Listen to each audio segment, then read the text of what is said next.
ኦሪት ዘጸአት ምዕራፍ 4 ሙሴም መለሰ፣ እነሆ አያምኑኝም፣ ቃሌንም አይሰሙም። እግዚአብሔር ከቶ አልተገለጠልህም ይሉኛል። እግዚአብሔርም ይህች በእጅ ያለችው ምንድን ናት አለው። እርሱም በትር ናት አለ። ወደ መሬት ጣላት አለው። እርሱም በመሬት ጣላት፣ እባብም ሆነች። ሙሴም ከእርሷ ሸሸ።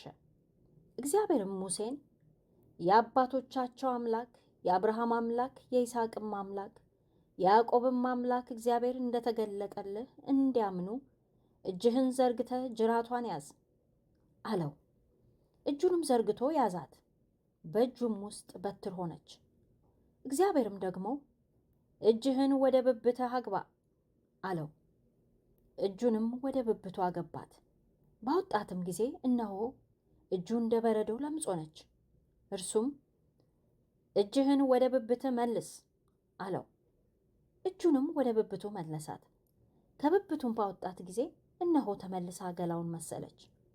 ደግሞም አለው፣ እንዲህም ይሆናል ባያምኑህ የፊተኛይቱንም ምልክት ነገር ባይሰሙ የሁለተኛይቱን ምልክት ነገር ያምናሉ። እንዲህም ይሆናል እነዚህን ሁለት ምልክቶች ባያምኑ ቃልህንም ባይሰሙ ከወንዙ ውሃን ውሰድ፣ በደረቁም መሬት ላይ አፍስሰው። ከወንዙም የወሰድከው ውሃ በደረቁ መሬት ላይ ደም ይሆናል። ሙሴም እግዚአብሔርን ጌታ ሆይ እኔ አፌ ኮልታፋ ምላሴም ጸያፍ የሆነ ሰው ነኝ። ከትናንት ወዲያ ባሪያህንም ከተናገርከኝ ጀምሮ አፈትብ ሰው አይደለሁም። እግዚአብሔርም የሰውን አፍ የፈጠረ ማን ነው? ዲዳስ ደንቆሮስ የሚያይስ ስውርስ ያደረገ ማን ነው? እኔ እግዚአብሔር አይደለሁምን? እንግዲህ አሁን ሂድ፣ እኔም ከአፍ ጋር እሆናለሁ፣ የምትናገረውንም አስተምርሃለሁ አለው።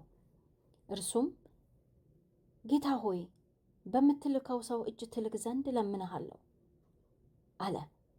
የእግዚአብሔርም ቁጣ በሙሴ ላይ ነደደ፣ እንዲህም አለ፣ ሌዋዊው ወንድምህ አሮን አለ አይደለምን?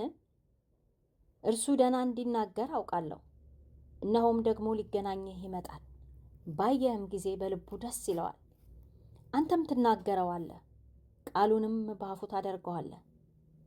እኔ ከአፍህና ከአፉ ጋር እሆናለሁ፣ የምታደርጉትንም አስተምራችኋለሁ።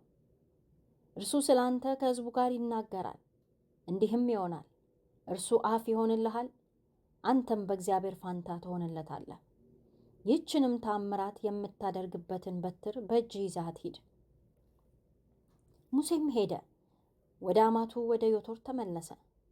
እስከ ዛሬ በሕይወት እንዳሉ አይ ዘንድ ተመልሼ ወደ ግብፅ ወደ ወንድሞቼ ልሂድ አለው።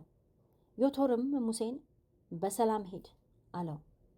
እግዚአብሔርም ሙሴን በምድያም ነፍስን የሚሿት ሰዎች ሁሉ ሞተዋልና ተመልሰህ ወደ ግብፅ ሂድ አለው። ሙሴም ሚስቱንና ልጆቹን ወሰደ፣ በአህያ ላይም አስቀመጣቸው፣ ወደ ግብፅም አገር ተመለሰ።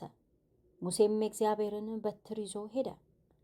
እግዚአብሔርም ሙሴን አለው፣ ወደ ግብፅ ስትመለስ በእጅ ያደረግኩትን ታምራት ሁሉ በፈርዖን ፊት ታደርገው ዘንድ ተመልከት። እኔ ግን ልቡን አጸናዋለሁ፣ ሕዝቡንም አይለቅም። ፈርዖንንም እግዚአብሔር እንዲህ ይላል፣ እስራኤል የበኩር ልጄ ነው፣ ይገዛልኝ ዘንድ ልጄን ልቀቅ አልኩ። አንተም ትለቀው ዘንድ እምቢ አልክ። እነሆ እኔ የበኩር ልጅህን እገድላለሁ ትለዋለህ። እንዲህም ሆነ፣ በመንገድ ላይ ባደረበት ስፍራ እግዚአብሔር ተገናኘው፣ ሊገድለውም ፈለገ።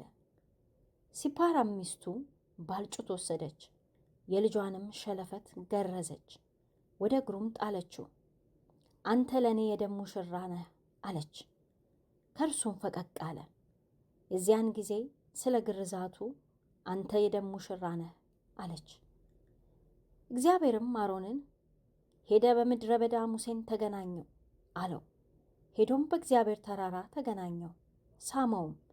ሙሴም እግዚአብሔር በእርሱ ዘንድ የላከውን ቃል ሁሉ ያዘዘውንም ተአምራት ሁሉ ለአሮን ተናገረው። ሙሴና አሮንም ሄዱ፣ የእስራኤልንም ልጆች ሽማግሌዎች ሁሉ ሰበሰቡ። አሮንም እግዚአብሔር ለሙሴ የነገረውን ቃል ሁሉ ተናገረ። ታምራቱንም በሕዝቡ ፊት አደረገ። ሕዝቡም አመኑ። እግዚአብሔርም የእስራኤልን ልጆች እንደጎበኘ ጭንቀታቸውንም እንዳየ በሰሙ ጊዜ አጎነበሱ፣ ሰገዱም።